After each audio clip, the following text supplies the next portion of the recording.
We have a major problem with how we ramp new account executives. Your new AEs are being declared ramped at 3 or 6 months, but can they actually run discovery or execute the sales process without you jumping in to save them? Most can't, and that's the problem. Most sales teams ramp reps based on time in seat and not capability-based onboarding where you certify your new sellers. So I built a playbook full of frameworks, implementation roadmaps and infrastructure guides that cut ramp time in half and have proven to improve win rates by 75%, and it's completely free. So stop this episode right now and go and download the Sales Readiness Playbook at therevenueenabler.com or use the link in the description below.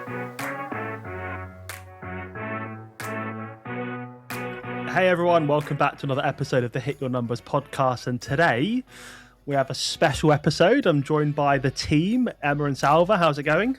All good, thank you. Yeah, not bad. Good. Today we're talking about AI slop and selling and being a human being and using that as a differentiator when you speak to your customers and prospects and when you're out talking to buyers. So yeah, the guys are going to ask me a series of questions about observations that we see out in the market. We're lucky, and I guess, guys, right, this is what customers like about working with us, is we get to see lots of different situations play out, more advanced, mature businesses, early stage immature businesses, different markets, and how AI is playing a role in all of that. So yeah, guys, you take the stage.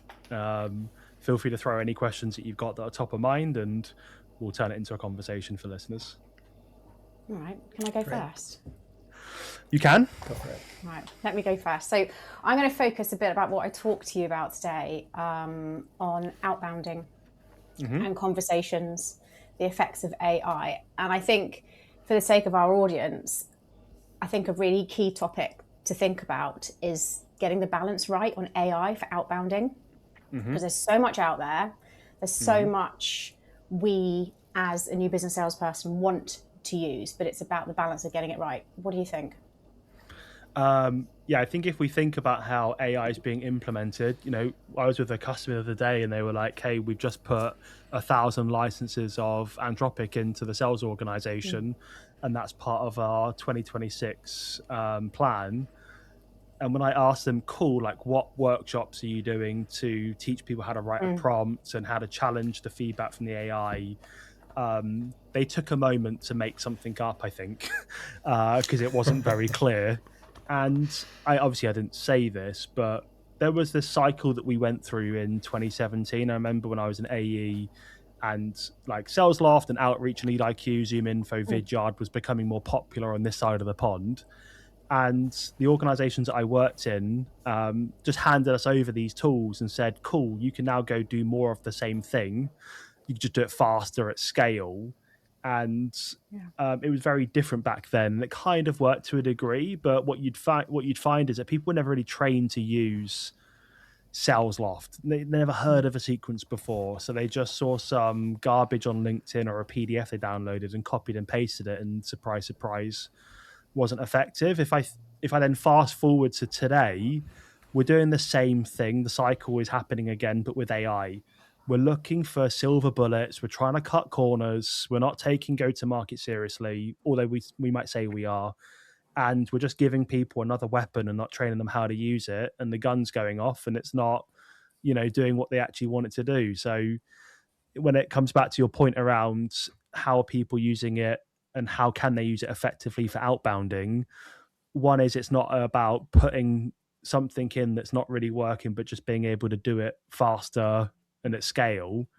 It should be, and part of the topic here is AI slop versus human selling. We should be using it to improve the quality of our execution, not just automating execution.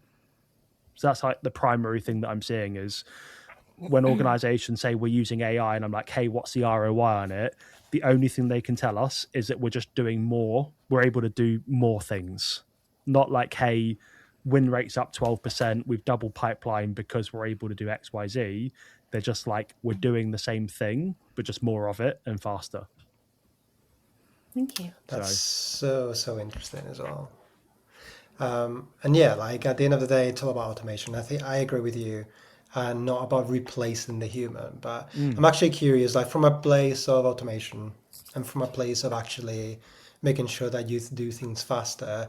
Do you have a short list? Do you have like a list of favorite uses of AI that helps you specifically in what you do day to day, but also like as a salesperson, like anything that would help sellers to build pipeline, close deals, etc.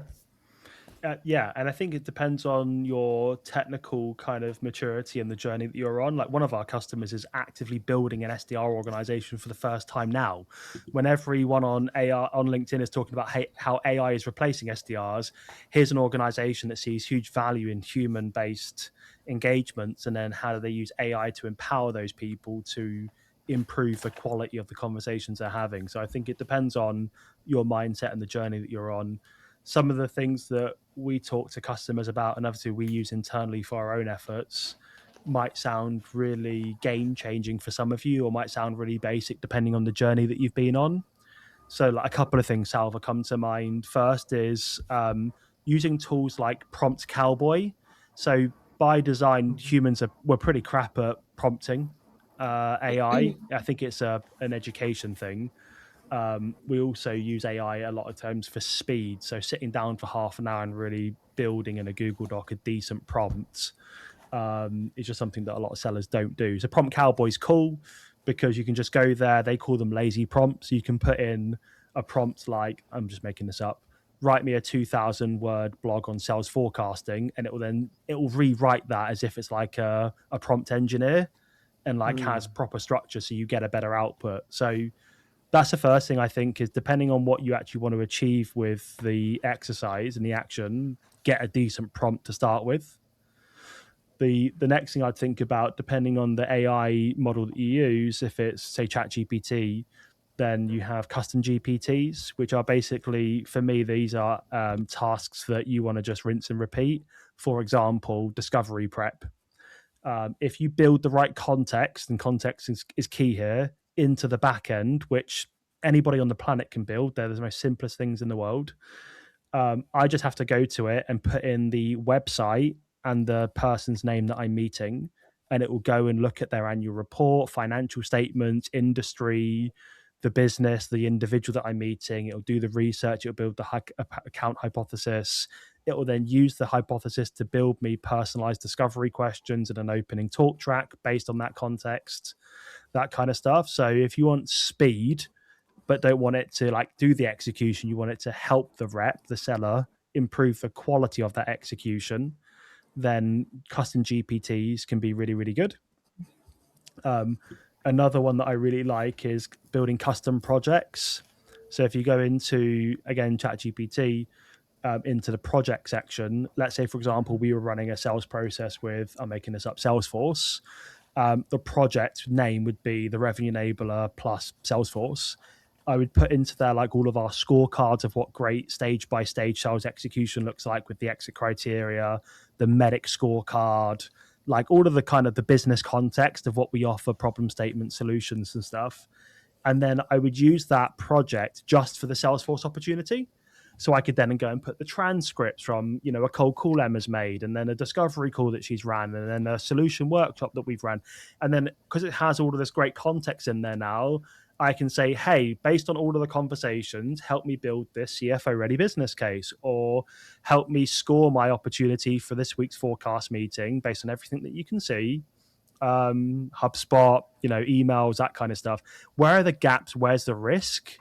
And help me build a close plan so I can go and mitigate that risk and win this deal on time and not have it slip or lose it to status quo or whatever it might be. So projects are super powerful. People go, oh, that sounds like a lot of work. Well, it's not really, if you get your, shit together, because then it's just copy the mega folder into the project, takes you 30 seconds, and then you can just rinse and repeat, rinse and repeat, rinse and repeat. So those are like a couple of things that maybe people can use. And then I'll finish off with like vibe coding. If you're struggling to get budget signed off for internal sales tools, historically you just had to suck it up and just get on with the job, right? Now you can actually just go and build them. Like, hopefully they're not listening to this, they're probably not, we're too small time for them, but Vidyard as we know, video creation tool. Obviously, they've gone a bit beyond that now. I vibe coded that in Lovable in 7 minutes while making a coffee. And I came back to my desk, and then I could click create video, interacted with my camera and my microphone. I could then give it a video name. It had a hosted page that I could put on brand, and then I could send it to my buyer. And when they watched the video, I got an email notification to say your video, blah blah blah, video has been watched 60% of the time or something like that, which means I can then pick up the phone and be like, hey Emma, I noticed the video I sent over has just been watched. Just love to get some feedback and curious about what you thought about X, Y, and Z or whatever, right? So you can build so much in Lovable or these vibe coding apps now. And the cool thing is there's no bloat. So you just build it based on what you want it to do, not buying HubSpot and going, well, I don't need 70% of the features, but I got to pay for it and I got to buy them anyway and make it overwhelming. So that's my 2 cents on my favorite kind of AI use cases and what I'd be thinking about if I was an SDR, an AE, an account manager, a revenue leader. Well, that makes a lot of sense. I'm taking good notes, so thanks. Lucky we used a lot of these internally as well, right? So we get to drink our own champagne, but hopefully that helps people that are listening. You've actually just touched on another question that I've got for you, and it's around video. And you know what a big fan I am of video for outbounding. What are your thoughts about video becoming one of the strongest outbound channels over the next few years in a variety of depths? So as you guys know, because we help organizations improve these areas, and we do see them move the needle, but email is brutal at the moment. It's very hard. There's like hundreds and hundreds and hundreds and hundreds of millions of emails that get sent every day. And if we think about internal emails as well from systems and things, it's overwhelming. So that's going to continuously go that way. LinkedIn DMs are starting to go that way with automation. You're seeing these big companies get banned from LinkedIn because of that. People getting their account suspended. So we are going to have to really lean into that human aspect of selling, which is like 2 and a bit years ago when ChatGPT and everything started to blow up. I started to say on LinkedIn, it's not about automating execution. It's about improving the quality of it so that the human part can be improved. So video for sure. Cold calling is always going to be a diehard chat, quality channel. It's always going to put meetings on the calendar. But like we're even seeing it now with the call screening. And we've got some really killer ways of getting past that we obviously teach the customers and the reps that we work with. But that will always be a challenge now, because if that doesn't scream of value, they're going to go, do I really want to let this call through? So my only real option then is the other channels, which is email and LinkedIn. And if they're being battered left, right, and center with plain text, copy, paste, cookie cutter noise, AI slop, what can I do then to cut through the noise? And that's where video is super powerful. But again, I'm still seeing it. There's technology companies in the US that are, spinning up now AI videos.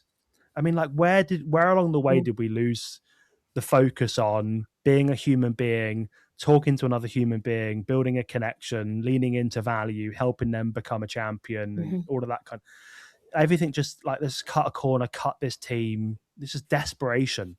And we're just not really solving the real problem in our business, So video is going to probably be one of the most powerful ways of not just generating pipeline, but as we'll use it like mid-cycle, walking through a business case, just in case we can't get access to the economic buyer in a boardroom for 1,000,001 reasons. Like video can be used across the entire revenue life cycle, new business, expansion, value realization, retention, whatever it might be. But I do think more and more people are going to be forced to use that, because email is going to suffer, and these people that are just blasting through cold calls through these lists, the call screening, people are just going to get sick and tired of putting that call through when they know it's just going to be a hard pitch slap. So that's what I'd be thinking about. Shows effort, preparation, planning as well. Anyway, I won't go on about video.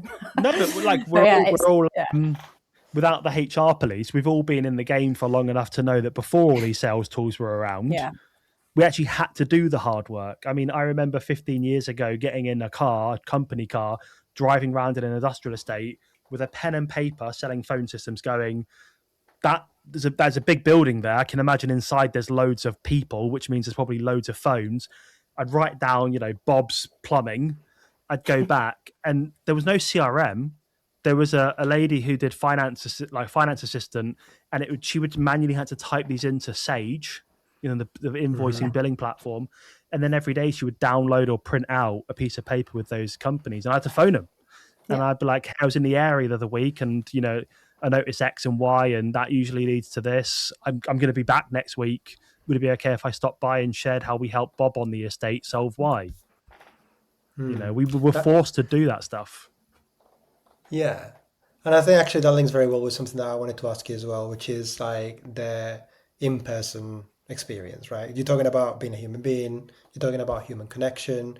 And I know right now we're in the era of AI where everything's AI. You just said like there's video AI as well, like completely severing that connection altogether. So I would love to know your thoughts about like how does it help this in-person experience or any experiences in that regard with being more competitive in this like big world of AI we're living in.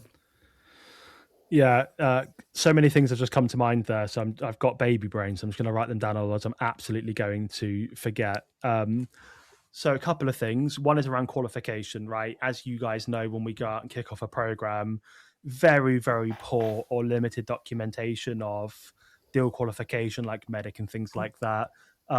We have a forecasting problem, but there's no one pager on what commit, best case, upside, pipeline actually means.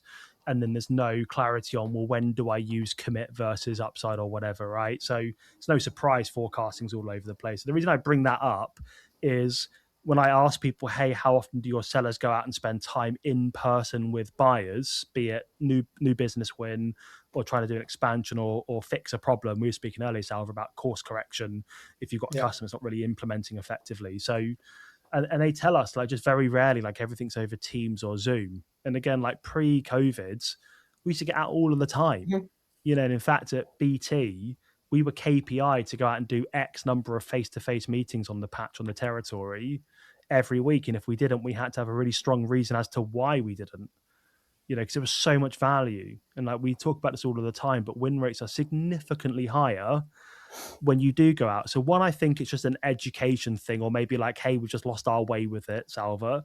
I think the other thing is people are so, and I'm using air quotes if you're listening and not watching, they're so busy. And being too busy always comes back to prioritization. And the reason that your sellers are, air quotes, too busy is because they're not qualifying ops properly. So they're back-to-back meetings all day with unqualified opportunities that are never going to buy, which take them away from going out and getting in a car and spending 4 hours in a car to go and see a really great customer that could buy and does need some on-site reassurance because they're terrified of making a mistake, because they're trying to build a reputation and get a promotion, hence champions. So they're like, well, everything's done over Zoom. This is a big investment. It's going to touch the entire organization. My name's going to be attached to that. Do you know what? It might just be safer, even if it's not better, staying where I am. So there's a couple of things. One is people are far too busy, apparently, to go and see people, which is just BS. The other thing is that we hear it all of the time, and I see it all of the time on LinkedIn about multi-threading. We want to get more people. We want to meet more stakeholders. We want to do stakeholder mapping. One of the most effective ways to get more people engaged in your conversation, in your opportunity, is in-person workshops. Like at my last organization, I won't name the business, but it was a very large financial business. And we tried, historically before I joined, tried selling to that company several times, and it was always stuck with the same people that could never really drive consensus. One of the new reps I hired outbounded, booked a meeting, and we looked at the historical trend in HubSpot across those other opportunities. And I said, two things have to happen. One, we need to get more people engaged. And two, we have to build a really strong cost justification to get those people engaged and get the economic buyer to approve this thing. Because we've tried it a bunch of times, it's not worked. So we just opened up Sales Navigator, did a dead simple stakeholder mapping exercise across their 4 P&Ls, and we jumped on the call with this person and said, hey, we've just looked at the historical trends, and what we find in organizations like yours when they try to procure something like this is that these people all have inputs, opinions, and want to get involved in a conversation. So how about we do this? how about we get all of these people into one room with a bunch of sticky notes and we spend a couple of hours just aligning on what you guys are trying to achieve. And 2 weeks later, there was 24 people in their London office, all different groups of the organization with sticky notes that were color coded for problem statements and business metrics. And then one by one, in front of all of those people, we just peeled them off. And we either did a very small day in the life demo or opened up the conversation on how we would solve that. And we had me, we had the rep, we had the CEO, beauty of a small startup, and then a customer success manager. And all of us were perfectly positioned based on what we had been talking about in the room to align with that. CS talking about how we're going to implement that. CEO, our mission and vision and product roadmap and things like that. And as I left the business to start this business, we were just finishing procurement right at the very end, about to sign them on a 6-figure contract over a 3-year term. So that wasn't the only thing that changed, but we knew we had to get more people in the room and bring that human part into it, because it's a big investment, because in these big companies, they are career builders. They know if they get it wrong, their name is attached to it. So they will default to status quo, what it feels safe to not damage that. Mm-hmm. So like there's a load of things that come to mind, but if you optimize and lean in more for in-person experiences, yes, you might not be able to run as many opportunities, but my gut tells me is the bulk of the opportunities you ain't going to win anyway because they're not qualified and now's not the right time. I think in-person, that's just my point of view. In-person experiences as well is something that we just don't do enough of. And it exposes the skills that we take for granted a lot in salespeople, I think. Mm-hmm. Mm-hmm. And so my question to you is actually around both AI and the human nature of sales. Mm-hmm. And that potentially the AI and the accessibility of AI is preventing the development of things like critical thinking, social skills, and networking. Mm-hmm. And so therefore, there's a lot of confidence that is knocked within a salesperson. What do you think? And brain rot. Like, yeah. I bought 2 49-inch monitors because I was emotionally sold them on a podcast once with somebody who also had them, and I'm a tech freak. But before that, I had 3 monitors. And I actually bought the 3rd one, and it was my AI monitor. It had ChatGPT on it. Nothing else was allowed to go on it. And I was like, fucking heck, I've just got to change something. I've got brain rot. I can't even think for myself. You know, so it takes me longer to process and things now and the speed as well. Like, you know, she probably doesn't listen to this podcast, it's okay. But when I'm trying to ask my partner for something and there's a little bit of a delay in her giving it to me, I'm like, no. I need data. Like, give me the answer now. I don't have time to wait. So we're so impatient. So that when we get it, this is one of the problems with AI, right? When we get it, we're like, cool, perfect, thanks, I'm moving on. You know, if you employed somebody, you asked them to do something and it wasn't great. Let's say you took it, went to a pitch, didn't work out. You'd come back, you give them feedback, right? Hey, that wasn't right. Let's say you did the pitch, went really well. Hey, Emma, hey, Salva, give me more of that stuff was epic. You'd give them feedback, right? You'd reinforce it. Yeah. When was the last time anybody went back to the ChatGPT thread from 3 weeks ago and said, well, wait a second, you gave me that, I did it didn't work. Like, give me a different version. Or they took it immediately and said, I don't think that's great. Let's, can we go another layer deeper? Or like to Salva's point the other day, like, can you give me the links where you took this information from? The source, and then sometimes it says, oh, I just made it up. You know, so like I think the critical thinking piece is, and this is where it should be used to improve execution, not automate it. When I get it to like build an account hypothesis ahead of a discovery call, I look at that and then I think, like, of course, all of the years of selling, what's missing, what could trip me up, and because I've just done that process so many times, it's easier. Which obviously when we teach like discovery or demo, we actually start with these are the critical steps of the conversation that you need to execute. They don't have to go in that series, but these are the key blocks to executing a great discovery or demo or business case meeting. So I look at the context AI is giving me, and then I give myself time to think critically about what am I actually trying to do here and what's missing. You know, because by design, my point of view, especially ChatGPT, because of the way that they are building their business, is what I'm seeing so far. It's very consumer focused, so they're there to please you. You know, at some point they're probably going to want to right? They're going to So probably true. monetize that. Every time Yeah. I talk to ChatGPT, which is such a weird thing to say, it's so nice to me. Yeah. It doesn't say, hey, dude, what are you thinking about? Like, this is not what you should be thinking about right now. Like, it's like, yeah, sure, I'll do that for you. Let me do it really, really quickly, and I'll give you all of this information. Are you really happy? It wants to feed you stuff so you come back, so they can probably serve you ads or monetize the chat threads at some point. So I think just being really clear on what am I actually trying to execute, what am I getting here, and then giving yourself space and time to think critically about, it's a cold call, it's a economic buyer meeting, I need to have a really tough conversation with a customer who's not really implementing our solution based on our implementation guidelines. Like, what am I actually trying to do, and how can AI help me improve that situation? But I'm a human being speaking to another human being at the end of the day.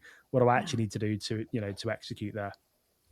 I also think one of the hard things as well, particularly when you're in your early sales career, is knowing how to hold a conversation. The power of knowing what your questions are, your leading questions are, where it's going, and having a genuine interest. When you've got access to AI 24/7, it stops that learned behavior and the mental agility of how to hold a conversation as well. So it's all about balance. It is all about balance, and it's also about, from a sales perspective, like, all of this comes back to differentiation. It's getting harder and harder to differentiate from a technical perspective, because you can now get AI to write lines of code, and people are shipping products every day now versus once a month, once a quarter. And then they're no longer highly differentiated. So a lot of organizations that we work with are thinking about, how do they differentiate themselves throughout the sales process? And that's where, like, the in-person experiences come in. Like, last week or the week before, as you know, I was out doing a 2-day boot camp for one of our customers as part of our program. And, like, running a business, I've got to deal with HMRC and payroll and the podcast and marketing and, like, working with you guys individually on your objectives and everything else that goes with it. I was shattered. I'd love to have come back. I was 2 and a bit days away from my son as well, which is the main reason why I quit my job to start this business. But we had a really important prospect in the pipeline. So I just grabbed a hotel again and just went and spent a couple of hours in their office to really understand what they're trying to get from this engagement. What outcomes do we need to generate? Can we get alignment? Can we get consensus on what we need to do, so that person feels confident in our ability to help them look great internally and achieve the outcome? I could have just said, hey, dude, can we just do another Zoom meeting? But that time around the coffee machine, having chit chats, getting to know each other at a personal level, has such an impact on building a relationship, building trust and credibility. There's a different energy as well when you're actually sitting in front of somebody. Even if it's online, it's different, I think. So I'm a huge supporter of in-person as much as possible in any outbound approach, any relationship building, in any essence in life. I think face-to-face is always going to win. And you lose the chats from, like, the reception desk to the boardroom that you have with people. And then you also lose that after a Zoom meeting, after a big pitch, the Zoom meeting ends, and then you have to wait a few days or whatever it is to catch up, or maybe later on. When you walk out that boardroom, your champion typically walks you back to reception. It's like 3 or 5 minutes. You'd be like, hey, Emma, like, how do you feel like that went? Salva didn't say too much. I know he was ultimately, like, the lead on this. Is that a good thing? Is that what he's typically like? Do you feel like I answered this question effectively? What can I do to help support, from today? And I can have that 3, 5, potentially 10-minute chat with that person outside the office and get brutal honest feedback. You just very rarely get that in the same way as you do over a conversation like this virtually. There's also, like, as well, like, a bit of a psychological element with, like, video calls, even though sometimes they're necessary, and Zoom's always going to be a tool that salespeople and any professional are going to use. Like, it's not the same, like you say, the conversation from the reception desk to the boardroom, and just, like, the feel of being face to face, like the human connection that brings almost intrinsically, and, like, just something that your brain latches on straight away. You don't have that on a video call. And not only that, but part of your brain is, like, slightly distracted by an element that we now take for granted, which is our own mini reflection on the camera as we look around. So, like, we're not only, like, feeling awkward because we're, like, paying too much attention to ourselves, but also, like, the whole framing feels unnatural. So even though it is a tool that we will need to use, and we use more and more over the last decade, if we lose that face-to-face conversation and in person, that will be a massive loss for any business, really, especially sales. But yeah, any business will suffer. I mean, all I do is look at myself now. I've got a new hairline, guys. Before that, I would not look. I wouldn't care to look at myself. But now I'm like, oh my god, yeah, the hair's looking great. I'm like, shit, what did that person just say? I should really be present in this conversation. But when you're in Hair's person, looking good, James. I know. Thank you. I've got a big ego. I've got a big head. I know it is. But thank you. I appreciate that. But yeah, like when I'm in person with people, you guys would notice when you're in person with people in a boardroom or in just a one-on-one, with your champion, that a lot of times they don't even bring their laptop into the room. They bring a pen and pad, and they're so dialed in. And if they bring the laptop, it's not usually open, or it's just to like, let me just share something, and they'll share their screen quickly and walk, through their process or whatever. So yeah, Salva's point is spot on. And like little things to make the experience better. And maybe we're digressing a little bit here before we wrap, but send stuff over in advance, like for the sake of like 30 quid, like get some like branded cupcakes sent over with our branding, their branding on, right? Have them land the day before and they go into the board. Little things, like one of our customers does a really good job of this. They print off like the business case, like a 1-page front letter, and they bring them with them. And if there's like 7 people in the room, they make sure that everyone's got a physical piece of paper in front of them with the problem statement, diagnose root cause, the solution plan, and the metrics on how we're going to measure success. And then, they have really challenging direct conversations around that to make sure everybody around that table is fully aligned and there's consensus on what's in front of them. And that's when you leave that, everyone's like, this feels like the right thing to do. Yeah. When should we get started? Versus all of these questions that come up in conversations when the seller isn't present, because they're not for 95% of the time, and you're not there to defend it. It could potentially be defended by somebody who is not very commercial, doesn't have much business acumen. I'm thinking things like historically when I've been selling to like VPs of HR, they just they're desperate to get away from pen and paper and bring technology, and that's what they kind of lean into more. So the little things that, again, people don't think about because there's AI that can take my meeting notes and stuff now. Yeah. There are timeless things that will never go out, that will help you improve that experience for the buyer and make them feel confident to go, do you know what? I've been thinking about this for 3 or 5 years, been terrified of getting it wrong, but Emma's made it feel like a no-brainer. Let's do it. Yeah. So... Cool. All right, guys. Thanks for the questions. We'll have to do this again. Hopefully that was valuable to our listeners. Hopefully you took something from it. I did. Thank you very much. Very good. I'll charge you for that later. Invoice on the way. If you did get value from it, go give these guys a massive follow on LinkedIn. We'll put their LinkedIn profiles in the show notes. Follow me if you fancy it. And if you want to watch this and you're listening, head over to YouTube. We put all of the video versions of the podcast there, so you can check out this brand new hairline that I just mentioned.